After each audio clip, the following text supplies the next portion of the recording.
वंदे मातरम। नमस्कार, बहुत बहुत स्वागत करता हूं आप सबका अपने YouTube channel digital Hindi teaching में। आप इस चैनल को सब्सक्राइब करके घंटी का बटन दबा लें ताकि आपको आने वाले हर वीडियो का नोटिफिकेशन प्राप्त होता रहे, आपको हर वीडियो मिलता रहे। चलिए अब वीडियो को लाइक कर दीजिए और अब हम शुरू करते हैं आज का वीडियो। हम अब तक पढ़ चुके हैं वर्ण विचार और शब्द विचार। शब्द विचार में हमने अध्ययन किया विकारी शब्दों का और उसके बाद में अध्ययन किया अविकारी शब्दों का। इसके बाद में आज हम अध्ययन करने वाले हैं कारक का। कारक के बारे में थोड़ी सी चर्चा हमने क्रिया पढ़ा उस समय की, तो वही चर्चा आज हमें कारक समझने में थोड़ी मदद करेगी। तो चलिए शुरू करते हैं। कारक। कारक की परिभाषा क्या है?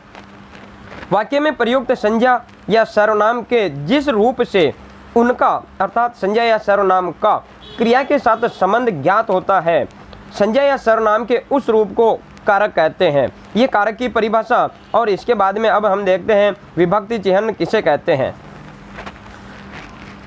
विभक्ति चिह्न प्रत्येक कारक की स्पष्ट पहचान के लिए संज्ञा या सर्वनाम के साथ जो चिह्न लगाए जाते हैं उन्हें विभक्ति चिह्न कहते हैं, या उन्हें ही परसर्ग कहते हैं और उन्हें ही कारक चिह्न कहते हैं।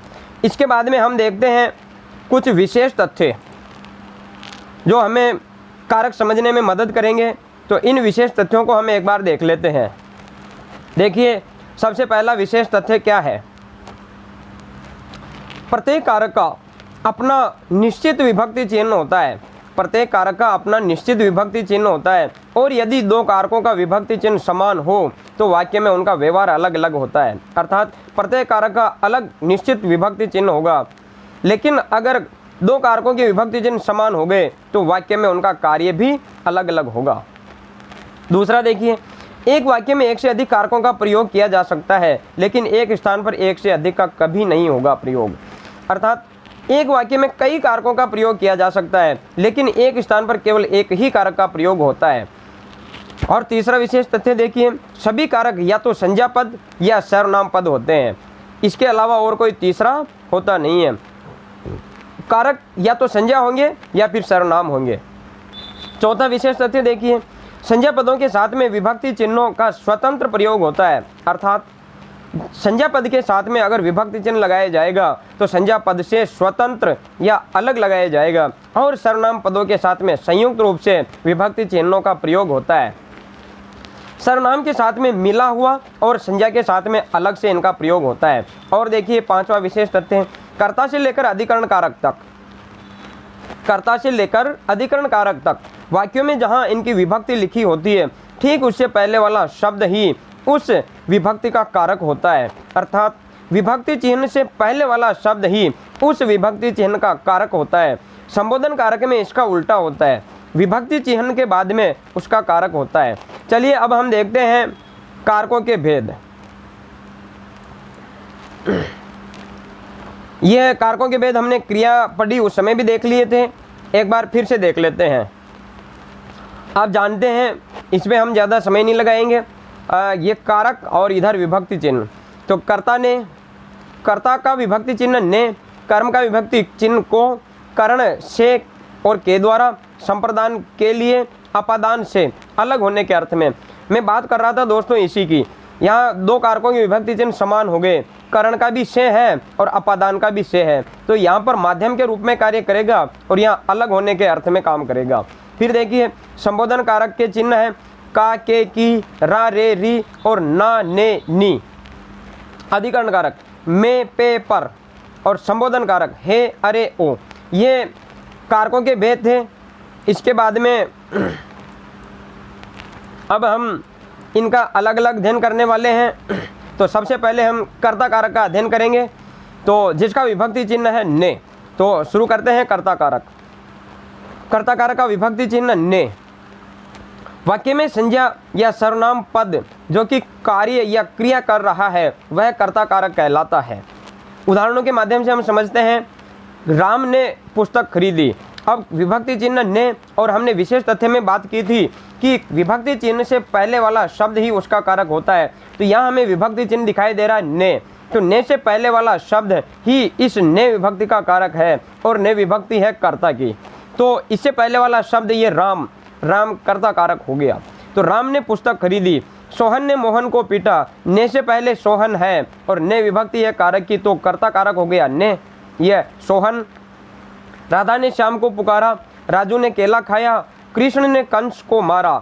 और कमल पढ़ता है, इस वाक्य को ध्यान से देखिए, कमल पढ़ता है, इसमें विभक्ति चिन्ह नहीं है, हमें विभक्ति चिन्ह दिखाई दे रहा है, तो फिर क्या इसमें कर्ता नहीं है? लेकिन हमने बात की थी कि जहाँ क्रिया हो रही हो वहाँ कर्ता भी अवश्य होता है, तो इसमें पढ़ने की क्रिया हो रही है तो कर्ता भी अवश्य है, लेकिन विभक्ति चिन्ह तो है ही नहीं। लेकिन फिर भी हम जानते हैं कि इसमें ये जो कमल है ये कर्ता है, क्योंकि क्रिया कर रहा है, लेकिन इसका विभक्ति चिन्ह कहाँ गया? इसका विभक्ति चिन्ह इसके साथ में क्यों नहीं लगा? इसके बारे में एक विशेष तथ्य हम देखते हैं कि इसके साथ में विभक्ति चिन्ह का प्रयोग क्यों नहीं हुआ। देखिए, कर्ता की ने विभक्ति का प्रयोग केवल भूतकाल के वाक्यों में होता है, केवल और केवल भूतकाल के वाक्यों में होता है। भूतकाल के वाक्यों में ही कर्ता के साथ में ने जुड़ता है।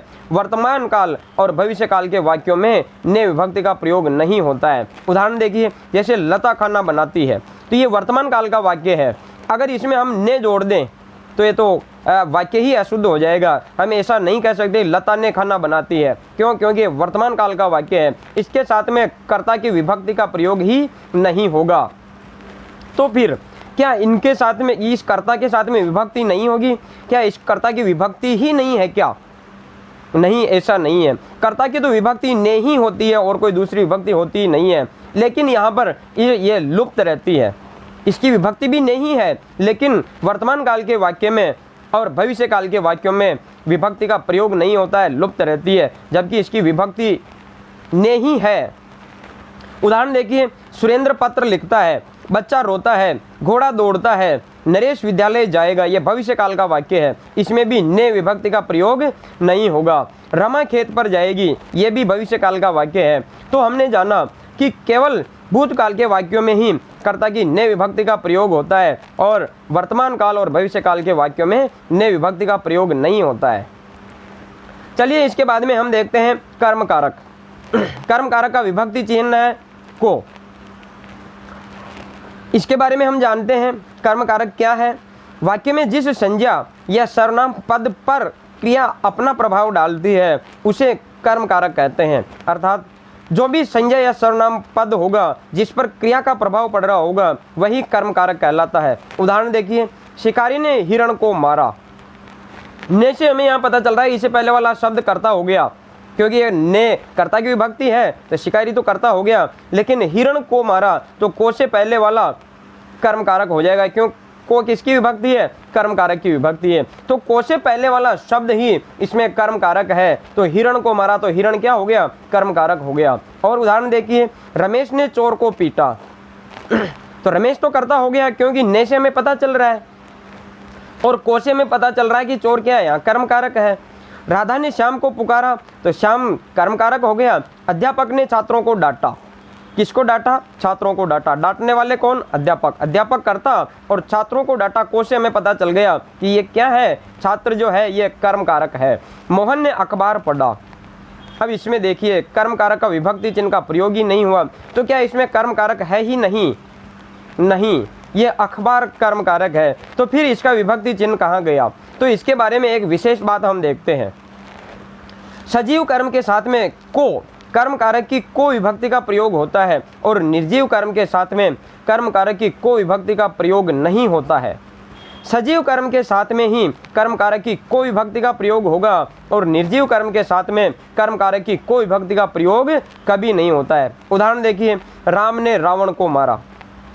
तो रावण सजीव कर्म है, इसलिए इसके बाद में कर्म की विभक्ति को इसका प्रयोग हुआ है। दूसरा उदाहरण देखिए, राजेंद्र ने घोड़े को पानी पिलाया।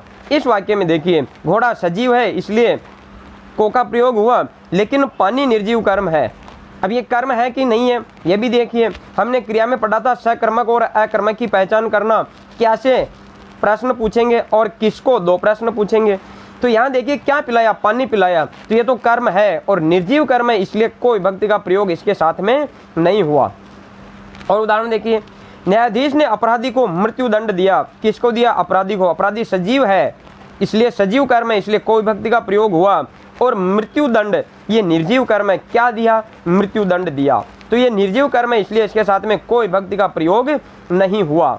और देखिए राम ने खाना खाया, अब ये क्या खाया, खाना खाया, निर्जीव कर्म है, इसलिए कोई विभक्ति का प्रयोग नहीं हुआ। शीला ने केला खाया, मोहन पत्र लिखता है, पत्र निर्जीव कर्म है। अगर हम ऐसा नहीं कह सकते, देखिए मोहन पत्र को लिखता है, को कब आता, जब सजीव कर्म होता, ये निर्जीव कर्म है, इसलिए इसके साथ में कोई विभक्ति का प्रयोग नहीं हुआ। गर्मी अधिक है, पंखा चला दो, अक्सर हम कहते हैं पंखे को चला दो, गलत है, क्योंकि पंखा निर्जीव कर्म है, इसलिए पंखे के साथ में कोई विभक्ति का प्रयोग कभी नहीं होगा। तो ये हमने जाना कि सजीव कर्म के साथ में कोई विभक्ति का प्रयोग होता है और निर्जीव कर्म के साथ में कोई विभक्ति का प्रयोग नहीं होता है। अब आगे देखिए कर्ण कारक, जिसका विभक्ति चिन्ह है से या फिर के द्वारा। कर्ण कारक का विभक्ति चिन्ह से और के द्वारा। कर्ण कारक क्या होता है, देखिए वाक्य का कर्ता जिस साधन या माध्यम से कार्य करता है, उस साधन या माध्यम को ही कर्ण कारक कहते हैं। कर्ता जिस साधन से कार्य करेगा, जिस माध्यम से कार्य करेगा, उसी को कर्ण कारक कहते हैं और इसका विभक्ति चिन्ह से और के द्वारा। उदाहरण देखिए, कमलेश ने कलम से पत्र लिखा, ने से पता चल गया कि कमलेश करता है और क्रिया भी कमलेश कर रहा है, इससे भी पता चल रहा है कि कमलेश ही करता है। और पत्र लिख रहा है, पत्र निर्जीव कर्म है, इसलिए कोई विभक्ति का प्रयोग नहीं हुआ। लेकिन से हमें पता चल रहा है कि से पहले वाला कर्ण कारक होगा। तो कलम क्या हो गया, कर्ण कारक हो गया, क्योंकि कलम ही माध्यम है, इस माध्यम से, कलम के माध्यम से या कलम के साधन, इस साधन से ही वह पत्र लिख रहा है। दूसरा उदाहरण देखिए, नारायण बस द्वारा जयपुर जाएगा, तो नारायण जाएगा ये भविष्य काल का वाक्य है, इसलिए कर्ता के साथ में ने का प्रयोग नहीं हुआ है, ये ध्यान रखना है हमें। और जयपुर जाएगा, अब ये देखिए के द्वारा या द्वारा, बस के द्वारा या बस द्वारा। हमने बात की थी विभक्ति सहित प्रयोग और विभक्ति रहित प्रयोग, तो यहाँ पर के द्वारा या द्वारा, केवल द्वारा का प्रयोग किया गया, विभक्ति रहित। तो बस के द्वारा जाएगा, साधन क्या है, बस है, तो द्वारा से पहले, द्वारा किसका कारक चिन्ह है, कर्ण का, तो इससे पहले वाला शब्द क्या हो गया, कर्ण कारक हो गया। तो बस इसमें क्या है, कर्ण कारक है। और उदाहरण देखिए, वह चाकू से फल काटता है, अब से पता चल रहा है इससे पहले वाला शब्द क्या होगा, कर्ण कारक होगा। आगे देखिए, किसान कुल्हाड़ी से वृक्ष काटता है, कुल्हाड़ी से काटता है, साधन है। उसने डंडे से सांप को मारा, डंडे से साधन है, तो साधन किस में आता है, कर्ण कारक में। उसने डंडे से सांप को मारा। कर्ण कारक के बाद में एक विशेष तथ्य देखते हैं हम कर्ण कारक के बारे में। वाक्य में अगर के साथ और के बिना का प्रयोग होने पर भी कर्ण कारक होता है, अर्थात वाक्य में अगर कहीं भी के साथ और के बिना का प्रयोग होता है तो वहाँ भी कर्ण कारक होता है। देखिए उदाहरण देखिए, सीता राम के साथ वन में गई, सीता राम के साथ वन में गई। इस वाक्य का कर्ता तो सीता है, क्योंकि जाने का काम कौन कर रही है, वन में जाने का काम राम, ये सीता कर रही है। वन में तो राम भी गए थे, लेकिन इस वाक्य का कर्ता क्रिया के द्वारा में पता चल रहा है ना, क्रिया कौन सी, स्त्रीलिंग की क्रिया है, तो कर्ता भी स्त्रीलिंग होगा। तो सीता इसका कर्ता है, लेकिन के साथ से पता चल रहा है कि इससे पहले वाला शब्द क्या होगा, कर्ण कारक होगा। तो राम इसमें कर्ण कारक हो गया। और उदाहरण देखिए, सम्मान के बिना जीवन व्यर्थ है, तो के बिना से हमें पता चला कि इससे पहले वाला शब्द क्या होगा, कर्ण कारक होगा। तो सम्मान इसमें क्या हो गया, कर्ण कारक हो गया। और उदाहरण देखिए, कलम के बिना लिखना असंभव है, तो के बिना से पहले वाला शब्द क्या हो गया, कर्ण कारक हो गया। इसमें कलम कर्ण कारक है, इसमें कर्ता नहीं है, क्योंकि क्रिया हो नहीं रही है, इसमें क्रिया हो नहीं रही है, इसलिए कर्ता इसमें प्रयुक्त ही नहीं हुआ। राधा के बिना श्याम अधूरा है, के बिना से पता चल रहा है, और अधूरा होने का कार्य कौन कर रहा है, श्याम कर रहा है, इसमें श्याम करता है, कर्ता कौन है, श्याम है, अधूरा होने का कार्य श्याम कर रहा है। लेकिन राधा क्या है, कर्ण कारक है, क्यों, किसे पता चला, के बिना, के बिना से पहले वाला शब्द क्या होता है, कर्ण कारक होता है। और उदाहरण देखिए, आयुषी नेहा के साथ नाच रही है, के साथ से पता चल रहा है कि नेहा क्या होगी, कर्ण कारक हो गया, नाचने का काम आयुषी कर रही है, तो आयुषी करता है। राम के साथ लक्ष्मण भी वन में गया, तो इस वाक्य में देखिए जाने का काम लक्ष्मण कर रहा है, लेकिन के साथ, राम के साथ, तो राम इसमें कर्ण कारक हो गया। इसमें देखिए कर्ता लक्ष्मण है, क्योंकि इस वाक्य का कर्ता कौन है, लक्ष्मण है। इस वाक्य से पता चल रहा है कि वन में कौन जा रहा है, लक्ष्मण जा रहा है। किसके साथ जा रहा है, राम के साथ जा रहा है। वन में जाने का कार्य लक्ष्मण ने किया है, इसलिए लक्ष्मण करता है और राम इसमें कर्ण कारक है।